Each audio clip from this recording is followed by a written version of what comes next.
It took us 5 years, but we think we have the first causal field evidence for the link between how you feel as an individual and your productivity as an individual. Oh, that's brilliant. It's the study in collaboration with British Telecom, BT.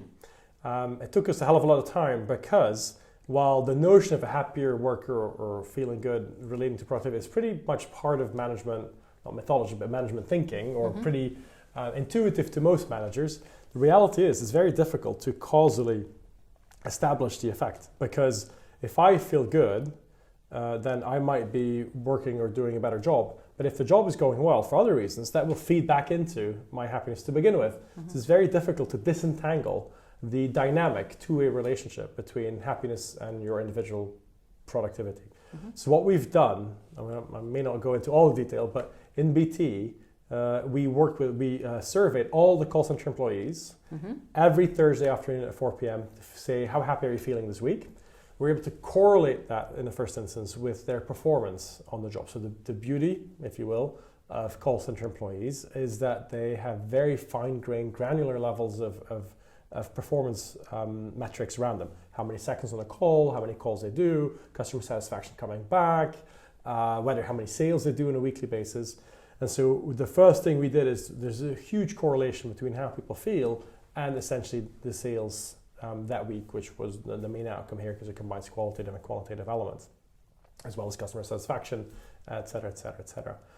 We then worked with the BT call centers to try and design a study which essentially turned out to be a natural experiment where we looked at the differences in the weather across these call centers that were spread around the UK, from Scotland down to the West Coast. Lots of weather differences. We looked at the weather locally, how that impacted the workers, the call center employees coming in that morning. We interacted that, and you're not going to believe what I'm about to say. We interacted that with the levels of glass windows they had in the call centers to see the light, so the exposure to the bad or the good weather they had.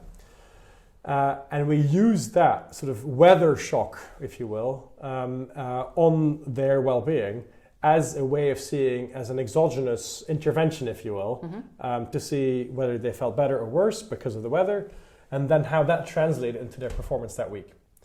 The reason why this is important is because the calls of the clients at the BT calls are coming in from all over the country. So the customers are not seeing the same weather as the customer representatives, the call center workers. No, because if you're in Scotland, it could be raining and it might be, I don't know, snowing or sunny somewhere else. Exactly. So we use and exploit that weather differential as an exogenous variable to try and have sort of a natural experiment of manipulating the happiness of workers through the exposure to mostly bad weather, unfortunately, because that's where the effect was lying. And then allowed us to derive essentially a causal coefficient for the first time ever in the science of well-being and business studies. And it's being published in the next few months in Management Science, which is a top academic journal.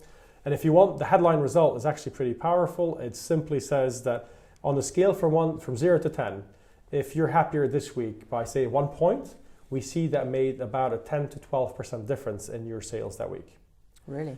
So this is, to me, fundamental research that then allows business leaders, HR managers and others, to start building a business case with their chief financial officer for saying, look, if we can raise the average well-being of our worker population by 1 point on a scale from 0 to 10, so from, say, 6.5 to 7.5, then we will see very concrete improvements in something as very important as the weekly sales of these employees.